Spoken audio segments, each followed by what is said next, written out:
أعوذ بالله من الشيطان الرجيم بسم الله الرحمن الرحيم لا يحب الله الجهر بالسوء من القول إلا من ظلم وكان الله سميعا عليما۔ اللہ اس کو پسند نہیں کرتا کہ آدمی بدگوئی پر زبان کھولے الا یہ کہ کسی پر ظلم کیا گیا ہو، اور اللہ سب کچھ سننے اور جاننے والا ہے۔ رب اشرح لی صدری ویسر لی امری واحلل عقدۃ من لسانی یفقہوا قولی ربی زدنی علما۔ السلام علیکم ورحمۃ اللہ وبرکاتہ۔ انشاءاللہ اللہ کے اذن سے آج ہم جز 6 یعنی سپارہ نمبر 6 اس کا مطالعہ کریں گے۔ اس سپارے میں 2 صورتیں آ رہی ہے، سورۃ النساء اور سورۃ المائدہ۔ جیسا کہ ہم سب جانتے ہیں کہ سورۃ النساء جو ہے وہ عورتوں کو امپاور کرنے والی، عورتوں کے نام پر رکھی گئی صورت ہے۔ سورۃ النساء کا جو مین تھیم اب تک جو ہمیں نظر آ رہا ہے وہ ہے عدل اور قسط، جسٹس کو قائم کرنا، اور ایک ایسے انڈیویژول اور ایک ایسے معاشرے کی تعمیر کرنا جس میں ہر طرف پیس ہو، اور یہ مسلمانوں کے اوپر ایک بہت امپورٹنٹ اور ایک بہت بھاری ذمہ داری ڈالی گئی ہے۔ اس صورت کے شروع میں جو آیت میں نے ابھی آپ کے آگے تلاوت کی ہے، اس میں ایک بہت ہی امپورٹنٹ اسلامک پرنسپل، ایک اصول،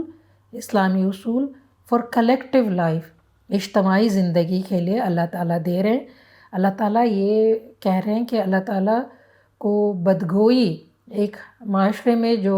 نیگیٹو ٹاکس ہوتے ہیں یا اس کو ریز کیا جاتا ہے، اللہ تعالیٰ اس کو پسند نہیں کرتے ہیں، کیونکہ اس سے معاشرہ بگڑ جاتا ہے۔ اللہ تعالیٰ یہاں پہ یہ کہہ رہے ہیں کہ اگر کوئی معاشرے میں ظلم ہو رہا ہے یا کسی پہ زیادتی ہو رہی ہے، اگر اس وقت کوئی کنسرنز ہے، اس کو ریز کرنے سے نہیں منع کیا گیا، لیکن بیڈ ٹاکس کو اللہ تعالیٰ منع کر رہے ہیں۔ تو یہ ہے کہ کلیکٹیو لائف میں کس طرح سے بیوٹیفائی کیا جانا چاہیے۔ آج ہم آیت نمبر 148 سے لے کر کے 175 جہاں پہ سورۃ النساء ختم ہوتی ہے اس کا جائزہ لیتے ہیں۔ تو یہاں پہ ان آیتوں میں اللہ تعالیٰ پھر سے بنی اسرائیل کا ریویو کر رہے ہیں۔ اللہ تعالیٰ یہاں پہ یہ بتا رہے کہ ان کو جو چارج شیٹ لگی تھی، پھر یہاں پہ دوبارہ وہی بات ریپیٹ ہو رہی ہے کہ انہوں نے اللہ کے ساتھ کفر کیا۔ اللہ تعالیٰ نے ان کے لیے اتنے سارے انتظامات کیے کہ وہ اللہ کے میسج کو ماننے والے تھے، لوگوں تک اس میسج کو ڈیلیور کرنے والے تھے، لیکن بجائے اس کے کہ وہ اس حق کے پیغام کو ڈیلیور کرتے، انہوں نے اس کے ساتھ ہی کفر کیا۔ پھر اللہ تعالیٰ یہاں پہ بتا رہے کہ انہوں نے رسولوں کے بیچ تفرقہ کیا، انہوں نے رسولوں کو جو ہے اونچ نیچ کا درجہ دے دیا، کسی رسول کو ایکسیپٹ کیا، کسی کو نہیں کیا، اور رسولوں کو اچھے القاب سے انہوں نے یاد بھی نہیں کیا۔ تھرڈ جو ان کے اوپر الزام لگا تھا وہ یہ تھا کہ وہ رسولوں کا قتل کرتے تھے۔ تو ہمیں جیسے پتہ ہے کہ عیسیٰ علیہ السلام کو ان کا دعویٰ ہے کہ وہ کہتے ہیں کہ ہم نے سولی پہ چڑھایا، یحییٰ علیہ السلام کا قتل کیا۔ اس طرح سے انہوں نے کافی جو اللہ کے جو میسنجرز آئے تھے اللہ کا میسج لے کر، ان کو قتل کیا۔ فورتھ ان کے اندر ایک جو بہت بری پریکٹس تھی وہ یہ تھی کہ وہ عہد کا پاس نہیں رکھتے تھے۔ جب بھی کوئی ایگریمنٹس ہوتے تھے تو اس کو ڈسریگارڈ کرتے تھے، اس کو توڑ دیتے تھے۔ یہاں پہ ہم بھی رک کر کے جو ہے وہ ریفلیکٹ کریں کہ ایز اے مسلم کمیونٹی ہم کتنے ٹرسٹ وردی ہیں، کیا لوگ ہم پر اعتماد کرتے ہیں؟ جو ایگریمنٹس ہوتے ہیں، جو بانڈس ہوتے ہیں، کیا ہم اس کو فلفل کرتے ہیں یا بغیر اناؤنس کیے اس کو توڑ دیتے ہیں؟ اس کے علاوہ ایک جو ان کے اندر بہت بڑی خرابی آ گئی تھی وہ یہ تھا کہ یہ ڈس اوبیڈینس اور ڈسرسپیکٹ کا شکار ہو گئے تھے. جب موسیٰ علیہ السلام نے انہیں ایک سٹی میں انٹر کرنے کا انسٹرکشن دیا تو وہ اس سٹی میں انٹر کرنے سے منع کیا انہوں نے اس وقت کے رسول کو. تو اللہ تعالیٰ نے یہاں پہ اس کا بھی ذکر کیا. اب ان کے جو بڑے بڑے جرائم تھے، ان میں سے ایک جرم وہ تھا کہ جو انہوں نے مریم علیہ السلام پہ ایک بہتان باندھا. اللہ تعالیٰ یہاں پہ یہ کہتے ہیں کہ اپنے کفر میں اتنے بڑے کہ مریم پر سخت بہتان لگایا اور خود کہا کہ ہم نے عیسیٰ ابن مریم رسول اللہ کو قتل کر دیا ہے، حالانکہ فی الواقع انہوں نے اس کو قتل نہ کیا اور نہ صلیب پر چڑھایا، بلکہ معاملہ ان کے لیے مشتبہ کر دیا گیا تھا. اب یہاں پہ یہ ہے کہ جب انسٹیڈ آف ایکنالوجنگ کہ مریم علیہ السلام جیسے ایک عظیم شخصیت کو اللہ تعالیٰ نے ان کے بیچ ریز کیا تھا، وہ جو ایک ہسٹری بنانے والی تھی، مریم علیہ السلام کی جو عظمت ہے اس تک کوئی بھی نہیں کر سکتا، کیونکہ مریم علیہ السلام سے اللہ تعالیٰ نے وہ ٹاسک لیا جو ایک بہت ہی ان نیچرل ٹاسک تھا. اللہ تعالیٰ نے آدم علیہ السلام کو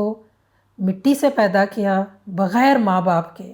اور اللہ تعالیٰ نے مریم علیہ السلام کو چوز کیا تھا کہ عیسیٰ علیہ السلام کو اللہ تعالیٰ صرف ایک ماں کے ذریعے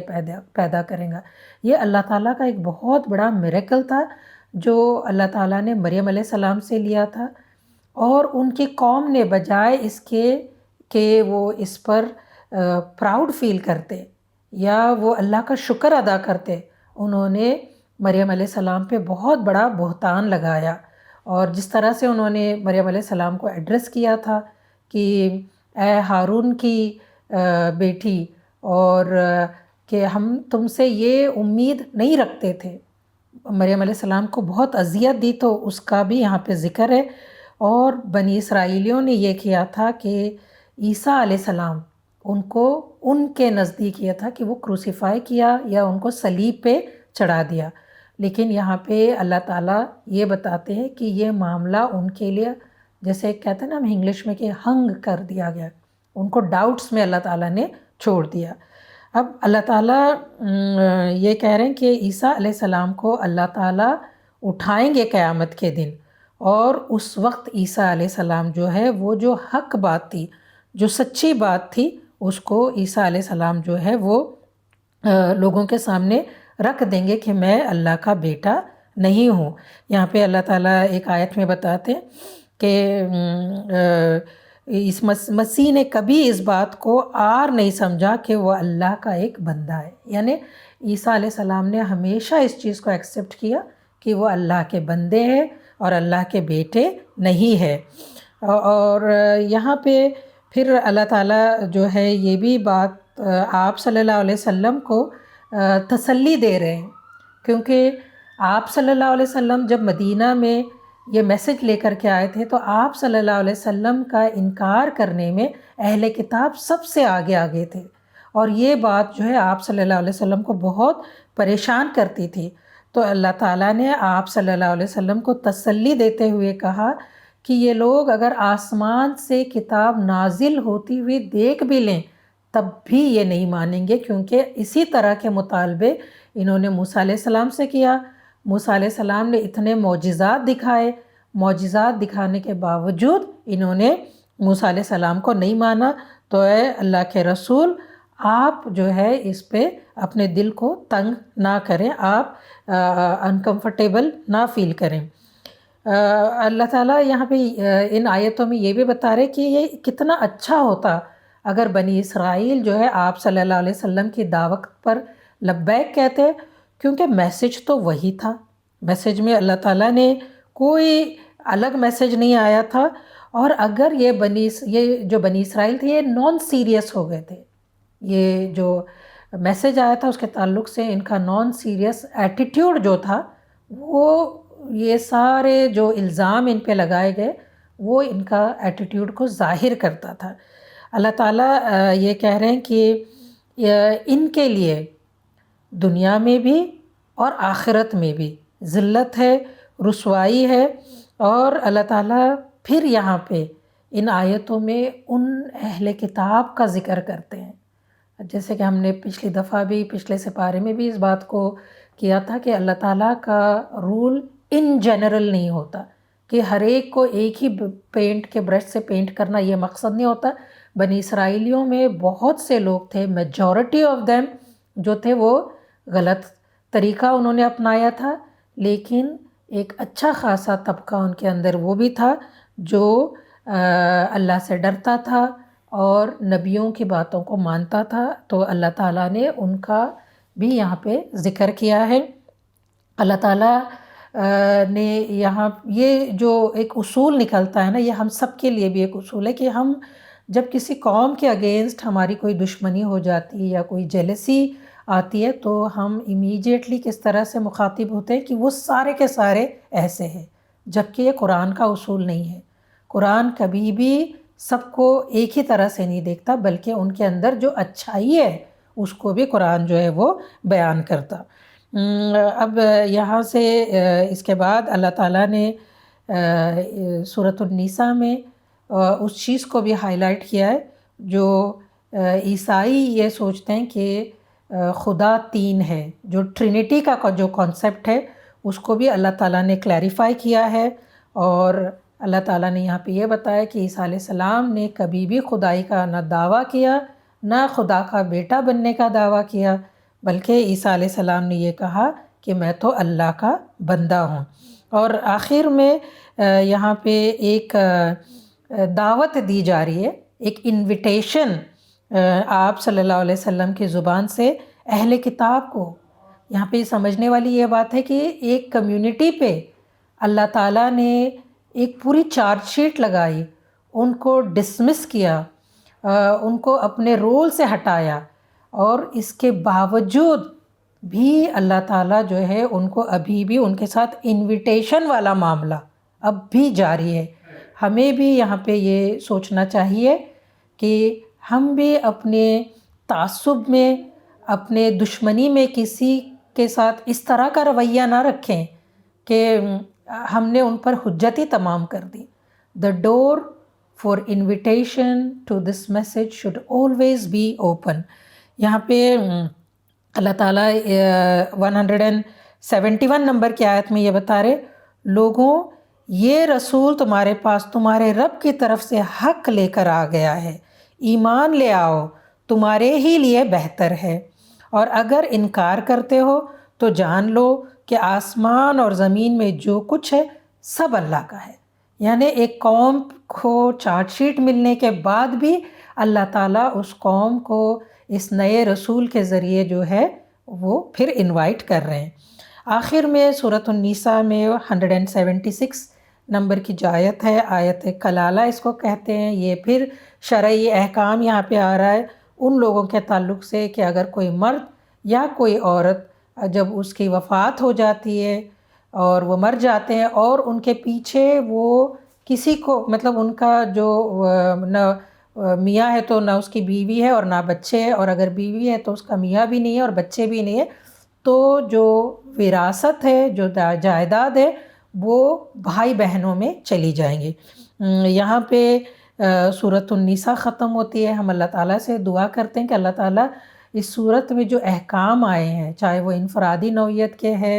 اجتماعی نوعیت کے ہے، جو معاشرتی نوعیت کے ہے، سوشل، اکنامک، پولیٹیکل، جس بھی تھیم کے انڈر آتے ہیں، اللہ تعالیٰ ہمیں اس کی سمجھ عطا کر ہمیں اس کو اپنی زندگیوں میں اور اپنے معاشرے میں جہاں تک ہو سکتا ہے اس کو نافذ کرنے والے بنا۔ اس کے بعد جو نیکسٹ صورت آتی ہے وہ سورۃ المائدہ ہے۔ مائدہ کا مطلب ہے دسترخوان یا ٹیبل سپریڈ، اور سورۃ المائدہ جو ہے وہ سورۃ النساء کے بعد نازل ہوئی تھی، اور یہاں پہ جتنے احکام آئے اب تک جو سورہ نساء میں ہم پڑھتے رہے ہیں، یہ احکام کے اینڈنگ ہے، یعنی وہ سورہ بقرہ میں بالکل بگننگ لیول پہ تھا، اور اب جو احکام آ رہے ہیں سورۃ المائدہ میں یہ بالکل کمپلیشن یعنی ایک ڈاکیومنٹڈ اور completed version of all the rulings. یہ سورۃ المائدہ ہے. اہل کتاب کے اندر جو ایک سب سے بڑا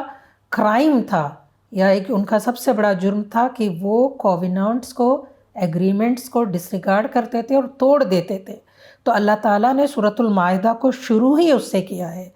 یا ایھا الذین آمنوا اوفوا بالعقد، کہ اے لوگوں جو ایمان لائے ہو، جو وعدے یا جو معاہدے کیے گئے ان کا پاس رکھو. اب اس کے بعد ہم یہ دیکھتے ہیں کہ یہاں پہ بھی پہ در پہ جو ہے شریعہ رولز آ رہے ہیں، وہ جو کمپلیٹ ڈاکیومنٹڈ رولنگز ہیں. سورۃ النساء میں جو ہے social justice, political justice, economic justice, اس کے تحت رولنگز آئے تھے. سورہ مائدہ اب بہت مسلمان آگے میچور ہو گئے، تو یہاں پہ پینل لاز یا جو کرمنل کوڈ ہے اس کو یہاں پہ ڈسکس کیا گیا ہے. تو سب سے پہلے جو شرعی جو لاز یہاں پہ آ رہے ہیں اس میں لسٹ آف حلال اور حرام، یعنی یہاں پہ کیا چیزیں ہمارے لیے جائز ہے اور وہ کون سی چیزیں ہیں جس سے اللہ تعالیٰ نے منع کیا ہے. تو اس کا ذکر آیا ہے. اللہ تعالیٰ یہاں پہ کہہ رہے ہیں کہ تم پر حرام کیا گیا مردار، خون، سور کا گوشت اور وہ جانور جو خدا کے سوا کسی کے نام پر ذبح کیا گیا ہو. اللہ تعالیٰ نے یہاں پہ اکثر ہم مسلمانوں میں ایک کانسیپٹ ہے کہ ہم ہر چیز کو حرام، اور یہ جو حرام کہتے ہیں یا حلال کہتے ہیں وہ ہم سمجھتے ہیں ہمارے ڈومین میں، ہمارے پاس اس کا رائٹ ہے. لیکن اور ہم نے اپنے اوپر بہت سی پابندیاں عائد کر لی جس طرح سے اہل کتاب کرتے تھے، جبکہ ہم جب اسلامک رولنگ دیکھتے تو اس میں صرف 4 چیزوں کو اللہ تعالیٰ نے حرام کیا ہے اور باقی ساری چیزیں اللہ تعالیٰ نے ہمارے لیے حلال رکھی ہیں. اللہ تعالیٰ نے یہ کہا کہ ڈیڈ میٹ یعنی جو مردار جانور ہے، خون یعنی بلڈ، سور کا گوشت، پورک، اور وہ جانور جو غیر اللہ کے نام پہ یعنی اللہ کے سوا کسی اور کے نام پہ جو جانور ذبح ہوتا ہے، یہ ساری چیزیں حرام ہے. اس کے بعد اللہ تعالیٰ نے جو اللہ کے شعائر یعنی سمبلز ہے، جو بھی خدا ترسی کے جو سمبلز ہیں، جیسے ہم دیکھتے ہیں کہ کراس ہوتا ہے وہ کرسچنز کے لیے وہ بہت آنریبل ہے، ایک اوم کا سگنل ہوتا ہے جو ہندوز کے لیے، اسی طرح سے جیوز کے لیے اور تمام ڈیفرنٹ مذاہب کو ماننے والوں کے جو سمبلز ہوتے ہیں، اس میں نیشنل فلیگ بھی آتا ہے. ان سارے چیزوں کو آنر کرنے کا جو ہے اللہ تعالیٰ نے طریقہ یعنی شریعت میں اس کو بھی رکھ دیا ہے کہ مسلمان جو ہے ایسے چیزوں کا پاس رکھے. پھر آگے اللہ تعالیٰ نے یہاں پہ اس چیز کو بھی بتایا کہ اہل کتاب جو ہے ان کا کھانا پینا ہم مسلمانوں کے لیے حلال ہے. جیسے کہ اب بھی ہم دیکھتے ہیں کہ کوشر میٹ ہم کھا سکتے ہیں، یہ اللہ تعالیٰ کی طرف سے ہمارے لیے ایک تحفہ ہے کہ حلال فوڈ جو اہل کتاب کا ہے وہ ہمارے لیے جائز ہے. یہیں پہ بیچ میں رک کر کے اللہ تعالیٰ ایک آیت ہمارے آگے رکھ دیتے ہیں کہ جو یہاں پہ ایک جو بات آتی ہے کہ اللہ تعالیٰ یہ کہتے ہیں کہ آج ہم نے اس دین کو تمہارے لیے مکمل کیا، یعنی اسلام کو ایک کمپلیٹ سٹیٹس دے دیا اللہ تعالیٰ نے، اور اس کے بعد اب کوئی اور رولنگ نہیں ہے. یعنی یہ دین اللہ تعالیٰ نے پسند کیا، اس کو ہمارے لیے کمپلیٹ کیا. اور پچھلے سورۃ النساء میں بھی ہم نے اس کو پڑھا تھا کہ اس کے علاوہ کوئی ادیان یا کوئی تھاٹ یا کوئی آئیڈیا آف ریلیجن اللہ کے آگے یہ ایکسیپٹیبل نہیں ہے. اس کے بعد اللہ تعالیٰ جو ہے یہاں پہ اس چیز کی بھی رولنگ آ جاتی ہے کہ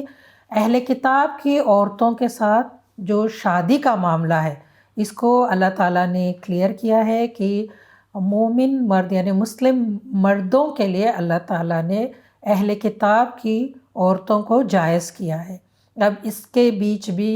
علماؤں کا ڈس ایگریمنٹ ہے، لیکن جو بیسک رولنگ ہے وہ یہ ہے کہ the marriages are allowed. ٹھیک. اب اس کے بعد اللہ تعالیٰ یہ بتاتے ہیں کہ 5th جو رولنگ یہاں پہ آتی ہے وہ غسل اور وضو کے تعلق سے. جب میجر امپیورٹیز یا مائنر امپیورٹیز یعنی حیض اور سیکشل ریلیشن شپ کے بعد جو ہے وہ غسل فرض ہو جاتا ہے، اور کچھ حالتوں میں جو ہے وہ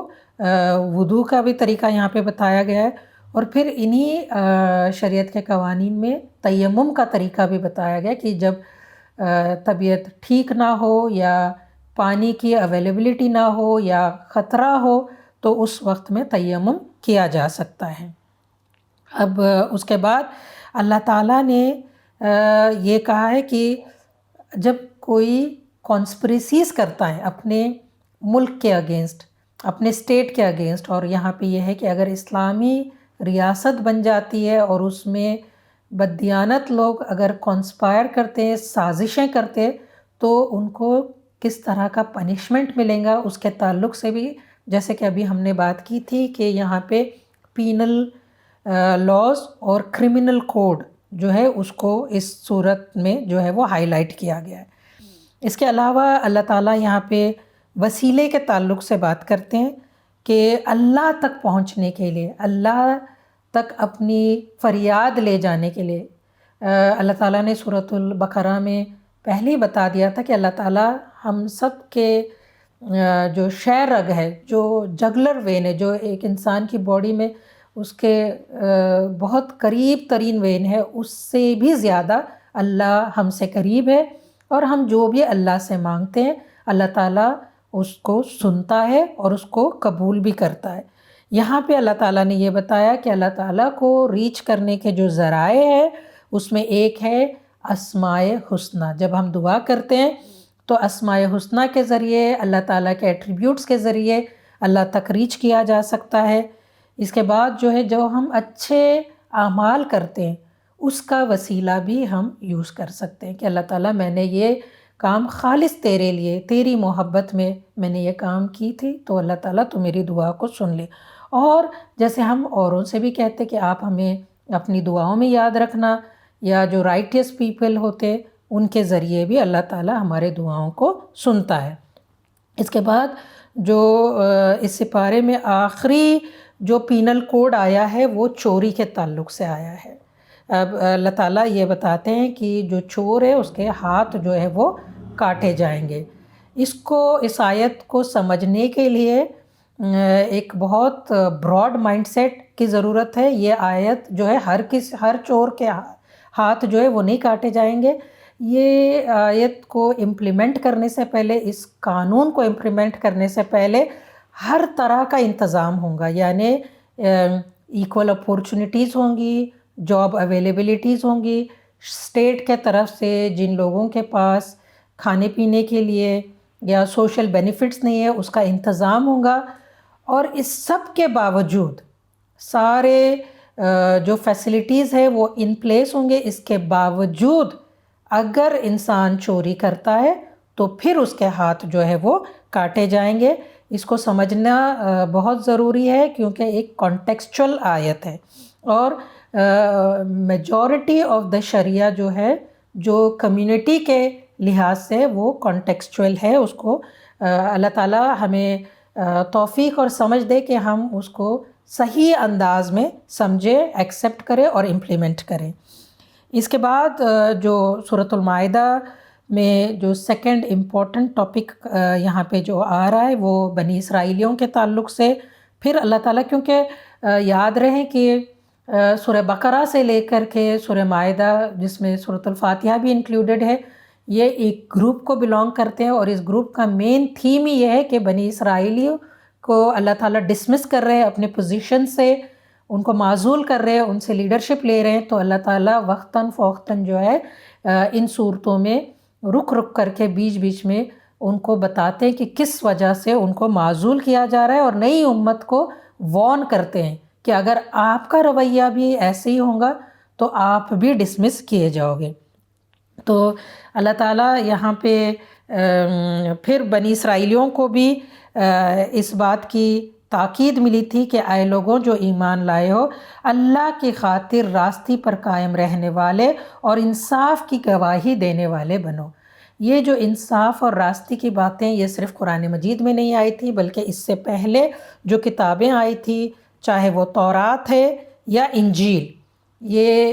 ان دونوں کتابوں میں یہ جو شریعت کے قوانین تھے، یہ جو پینل کوڈ تھا یا یہ جو سوشل اور اکنامک کوڈز تھے، یہ ان کتابوں میں بھی آئی تھی۔ اور اللہ تعالیٰ نے یہ کہا کہ چونکہ ان لوگوں نے تورات میں اور انجیل میں، جو کہ آسمانی کتاب ہے، جس پہ جب تک ہم تورات اور انجیل اور زبور پر ایمان نہیں لاتے، ہم اپنے آپ کو مومن یا مسلم نہیں کہہ سکتے۔ ہاں، ہم اس کو فالو نہیں کرتے، لیکن we have our faith in it. تو یہاں پہ اللہ تعالیٰ اس سورۃ المائدہ میں یہ بتا رہے کہ تورات کے تعلق سے، تورات کا جو سٹیٹس تھا کہ اور ہم نے اس کو کاش انہوں نے تورات اور انجیل اور ان دوسری کتابوں کو قائم کیا ہوتا جو ان کے رب کی طرف سے ان کے پاس بھیجی گئی تھی، ایسا کرتے تو ان کے لیے ان کے اوپر سے رزق برساتا اور نیچے سے ابلتا، اگرچہ ان میں کچھ لوگ راست رو بھی ہے لیکن ان کی اکثریت سخت بد عمل ہے۔ تو یہاں پہ اللہ تعالیٰ یہ بتا رہے کہ اہل کتاب کا سب سے بڑا جرم یہ تھا کہ انہوں نے جو پک اینڈ چوز کیا تھا تورات میں بھی اور انجیل میں بھی، کہ جو چیزیں ان کے لیے آسان تھی اس کو وہ فالو کرتے تھے، اور جہاں پہ نفوس کا تعلق آتا تھا، اگر چور کے ہاتھ کاٹنے ہو یا اس طرح کی سزا دینی ہو تو سوسائٹی کے جو ایلیٹ کلاس یا جو بڑی کلاس تھی ان کو معاف کر دیتے تھے، اور ایسے قانون جو ہے وہ صرف غریبوں پر نافذ کرتے تھے۔ آج ہمیں یہ سوچنے کی ضرورت ہے کہ کیا مسلمان بھی اسی طرح سے جو ہے پک اینڈ چوز کر رہے ہیں؟ اور اللہ تعالیٰ نے یہاں پہ کھل کر کے کہا تھا کہ اگر اہل کتاب اس چیز کو نافذ کرتے اپنے ان قوانین کو تو اللہ تعالیٰ ان پر رزق کی جو ہے بھرمار کر دیتا۔ اور پھر اللہ تعالیٰ نے جیسے یہاں پہ پھر دوبارہ جو اچھے لوگ تھے اہل کتاب میں سے ان کا بھی ذکر کیا ہے۔ آخر میں اللہ تعالیٰ کرسچنز کو جو ہے کچھ ایڈوائزز یہاں پہ دیتے ہیں، اور اس میں یہ ہے کہ جس طرح سے انہوں نے عیسیٰ علیہ السلام کو ان کے جو سٹیٹس ہے اس میں ایکسیڈ کیا تھا، غلو کیا تھا، اللہ کا بیٹا بنایا تھا، اسی طرح سے اللہ تعالیٰ نے ان کو تاکید کیا کہ ایکسیڈ نہ کریں اپنے ریلیجن میں۔ اور عیسیٰ پھر یہاں پہ آخر میں بات یہ آتی ہے کہ عیسیٰ علیہ السلام جو ہے وہ اللہ کے بیٹے نہیں ہے، ٹرینٹی جو ہے اس کا بھی انکار کیا گیا۔ اور اللہ تعالیٰ نے یہاں پہ یہ بات کو بھی رکھا ہے، آگے ہم اگلے سے پارے میں بھی اس کو دیکھیں گے کہ جب اللہ کی عدالت لگیں گی اور کس طرح سے اللہ تعالیٰ عیسیٰ علیہ السلام کو اس عدالت میں کھڑا کریں گے جس میں نبی اکرم صلی اللہ علیہ وسلم بھی ہوں گے۔ اور پھر یہاں پہ ایک بہت اچھی بات جو اللہ تعالیٰ نے بتائی ہے کہ عیسیٰ علیہ السلام اور ان کی ماں مریم جو ہے وہ دونوں کھانا کھاتے تھے، یعنی یہ جو ایک کانسیپٹ تھا کہ دیور گاڈز، اللہ تعالیٰ نے کہا کہ جو گاڈ ہے یا جو خدا ہے اس کو سروائیول کے لیے ان چیزوں کی ضرورت نہیں پڑتی، اسی لیے اللہ تعالیٰ نے یہاں پہ اس بات کو بھی مینشن کیا۔ اور یہیں پہ جو ہے سورۃ المائدہ کا یہ پارٹ جو ہے وہ ختم ہوتا ہے، اور یہاں پہ ہمارے لیے بہت پوائنٹس آف سیلف ریفلیکشن تھے۔ پینل کوڈ کے تعلق سے بھی بات آئی ہے، اور بنی اسرائیلیوں کا جو ایٹیٹیوڈ اپنے کتاب کے ساتھ تھا اس کو بھی اللہ تعالیٰ نے ہائی لائٹ کیا ہے، بنی اسرائیلیوں کے جرائم گنائے گئے ہیں۔ اب یہ لیڈرشپ کا جو منصب ہے یہ ہم پر عائد ہوتا ہے، تو آئیے اس رمضان میں جو کہ یہ قرآن کے نزول کا مہینہ ہے، اس قرآن کو ہم سب ایک وعدہ کرتے ہیں اللہ تعالیٰ کے ساتھ کہ اس بابرکت مہینے میں ہم قرآن کو سمجھیں گے اور اس کو اپنی زندگیوں پہ بھی نافذ کریں گے اور مسلم معاشرے پہ بھی نافذ کریں گے، جس طرح سے جہاں بھی ہم مائنورٹی کے حیثیت سے رہتے ہیں۔ اللہ تعالیٰ ہمیں توفیق دے کہ ہم اس میسیج کو یہاں کے جو میجورٹی لوگ ہیں ان تک پہنچائے۔ وآخر الدعوانا ان الحمد للہ رب العالمین۔ السلام علیکم ورحمۃ اللہ وبرکاتہ۔